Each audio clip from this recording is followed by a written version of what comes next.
আসসালামু আলাইকুম, সবাই কেমন আছেন? প্রিভিয়াসলি একটি কনটেন্টে আমি শেয়ার করেছিলাম কিভাবে অ্যাডোব প্রিমিয়ার প্রোতে অথবা ফটোশপে আমরা বাংলা টাইপ করতে পারি। ইয়েস, যখন আমরা ইংরেজিতে টাইপ করি এটা খুবই ইজি। বাট যখন আমরা বাংলায় টাইপ করতে যাই সেক্ষেত্রে কিন্তু আমরা নানা ধরনের প্রবলেম ফেস করি। তো আমার ওই প্রিভিয়াস কনটেন্টে আমি আপনাদের সাথে শেয়ার করেছি আমরা কি প্রবলেম ফেস করি, কেন এই প্রবলেমগুলো ফেস করি, কিভাবে এই প্রবলেমগুলো সলভ করা যেতে পারে এবং সবকিছু সলভ করার পরে কিভাবে আমরা একদম ইজি ওয়েতে বাংলা টাইপ করতে পারি। তো বাংলা টাইপিং নিয়ে যদি আপনাদের কোনো প্রকার কনফিউশন থাকে আপনারা চাইলে সেই ভিডিওটি দেখে আসতে পারেন, তাহলে আপনাদের সেই কনফিউশনগুলো ক্লিয়ার হয়ে যাবে। তবে বাংলা টাইপ করার জন্য কিন্তু অভ্রটা খুবই ইম্পর্টেন্ট, সো দ্যাট আমরা খুবই ইজিলি অভ্রর মাধ্যমে বাংলা টাইপ করতে পারি। তো আজকের ভিডিওতে আমি আপনাদের সাথে শেয়ার করব কিভাবে আমরা এই অভ্রটি ডাউনলোড করব এবং কিভাবে এটাকে ইউজ করে খুব ইজিলি বাংলা টাইপ করতে পারি।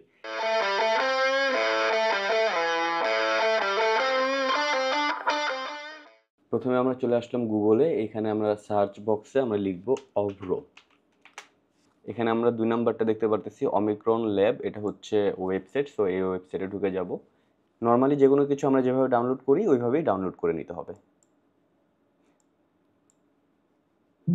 সো এটা কিন্তু একদম অল্প সময় নেয়, আমরা দেখলাম সাথে সাথেই ডাউনলোড হয়ে গেল। এবার আমরা চলে যাব আমাদের পিসিতে যেখানে এটা ডাউনলোড হয়েছে। সো আমার এখানে ডাউনলোড হয়েছে, আমি সেটআপ ফাইলটা দেখতে পাচ্ছি। এটাকে জাস্ট ডাবল প্রেস করব। তো খুবই সহজ। টেকনিক্যাল ইস্যুর কারণে কিভাবে ইনস্টল দিতে হয় এটা দেখাতে পারলাম না। খুবই easily next next next next এবং লাস্টে ফিনিশ দিয়ে দেবেন। খুবই ইজিলি আপনারা এটা ইনস্টল দিয়ে দিতে পারবেন। যাই হোক, ইনস্টল হওয়ার পরে আমরা আমাদের ডেস্কটপে কিন্তু অভ্র আইকনটি দেখতে পাচ্ছি। সো এটাতে ডাবল প্রেস করলে এখানে অভ্রটি ওপেন হয়ে গেল, এখানে চলে আসলো একটি আইকন।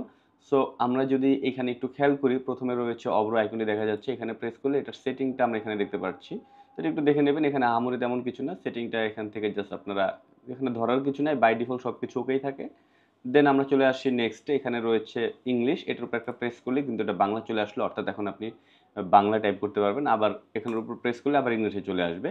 আর এটা শর্টকাট কিন্তু আমরা নিচে লেখা দেখতে পারতেছি, click to start typing Bangla or press F12, অর্থাৎ আপনি এটা ক্লিক করেও বাংলা অথবা ইংরেজিতে শিফট হতে পারছেন, অথবা কিবোর্ড থেকে যদি আপনি F12 প্রেস করেন তাহলে কিন্তু দেখবেন এটা বাংলা রয়েছে। এখন আমি F12 প্রেস করলাম, এটা ইংরেজি হয়ে গেল, আবার F12 প্রেস করলাম, আবার বাংলা হয়ে গেল, অর্থাৎ আপনি খুব ইজিলি সুইচ করতে পারতেছেন।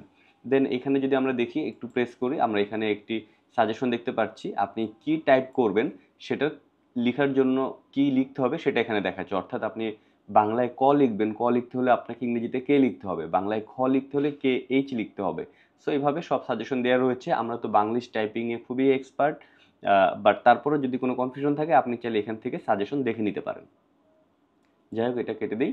এরপর আমরা চলে আসি কিবোর্ডে। সো এখানে যদি প্রেস করি আমরা দেখতে পারবো একটি কিবোর্ড চলে এসেছে, বাংলা কিবোর্ড এটা। সো আপনি যদি কনফিউশন থাকে আপনার, আপনি কি দিয়ে কি লিখবেন, সো আপনি বাংলা কিবোর্ড অন করে ডিরেক্ট এখান থেকেও লিখতে পারেন, খুবই ইজি। অনেক সময় দেখা যায় যে যুক্ত বর্ণগুলো লেখার ক্ষেত্রে আমাদের অনেক সমস্যা হয়ে থাকে, যুক্ত বর্ণগুলো আমরা লিখতে পারি না বা ওয়ার্ডগুলো ভেঙে যায়, সেক্ষেত্রে আমরা চাইলে এখান থেকে ডিরেক্টলি লিখতে পারি। লাইক আমি যদি একটু খেয়াল করি, এখানে আমি একটি বাংলা ফন্ট নেই। সো এখন যদি এটা প্রেস করি তাহলে কিন্তু খুব ইজিলি একদম আমরা যুক্ত বর্ণগুলো খুব সহজেই এখান থেকে লিখে ফেলতে পারছি। এরপর আমরা এখানে সেটিং আইকন দেখতে পারতেছি। সো আমরা যদি এখানে খেয়াল করি, সেটিং এর ভিতরে বেশ কিছু অপশন রয়েছে। আমি এখান থেকে output as Unicode and output as ANSA এই দুটো নিয়ে কথা বলবো। এই দুটো মূলত হচ্ছে বাংলা টাইপিং এর ফ্রন্টের কোন ভার্সনটা আপনি ইউজ করবেন সেটা। মূলত ANSA হচ্ছে আগের ভার্সন, আগে ANSA তে ইউজ করা হতো, বাট এখন অ্যাডভান্স টেকনোলজি হচ্ছে ইউনিকোড। সো এখানে কিন্তু লেখা রয়েছে অভ্র ইউনিকোডটা রিকমেন্ড করে। আপনি ইউনিকোড দিয়ে লিখতে পারেন, ANSA দিয়ে লিখতে পারেন, ডিপেন্ডস অন আপনি কোন ভার্সন বা কোন, আপনি যে ফ্রন্ট ইউজ করছেন সেটা আসলে কোন ভার্সনের। তবে সবসময় চেষ্টা করবেন ইউনিকোড ফ্রন্টটি দিয়ে লিখতে, কেননা ইউনিকোড ফ্রন্টের অনেক বেশি অ্যাডভান্টেজ রয়েছে এবং এটা যেহেতু অ্যাডভান্স টেকনোলজি, সো আপনি অনেক নানা ধরনের প্রবলেম থেকে আসলে সেফ থাকবেন। যদি বলেন কি ধরনের প্রবলেম, আসলে তেমন কোনো প্রবলেম না, বাট অনেক সময় দেখা যায় অনেক জায়গায় বাংলাটা সাপোর্ট করে না বা বাংলা ওয়ার্ডগুলো ভেঙে ভেঙে যাচ্ছে। সো সেক্ষেত্রে আপনাকে আবার আহ, আপনি যদি ANSA-তে লেখেন সেক্ষেত্রে এই প্রবলেমগুলো ফেস করবেন। তো আপনি যদি ইউনিকোডে লেখেন তখন কিন্তু এই প্রবলেমগুলো ফেস করবেন না, যেহেতু এটা অ্যাডভান্স টেকনোলজি। আর এখান থেকে আবারও বলছি, অভ্র কিন্তু এটাই রিকমেন্ড করছে। তো যাই হোক, এটা নিয়ে আরও বিস্তারিত আমি কথা বলবো একটু পরে। এছাড়া এখানে আর তেমন কিছু নেই, এখান থেকে আপনি চাইলে এক্সিট দিয়ে চলে যেতে পারেন। ফটোশপটি ওপেন করে একটি পেজে নিয়ে নিলাম, এখান থেকে টাইপ টুল সিলেক্ট করে আমরা এখানে কিছু লিখব। সো যেহেতু আমি বাংলা লিখবো, অবশ্যই আমার এখান থেকে অবরোধে বাংলা ভার্সনটা সুইচ করতে হবে। সো আমরা কিবোর্ডে F12 প্রেস করে বাংলা ভার্সনে চলে আসলাম।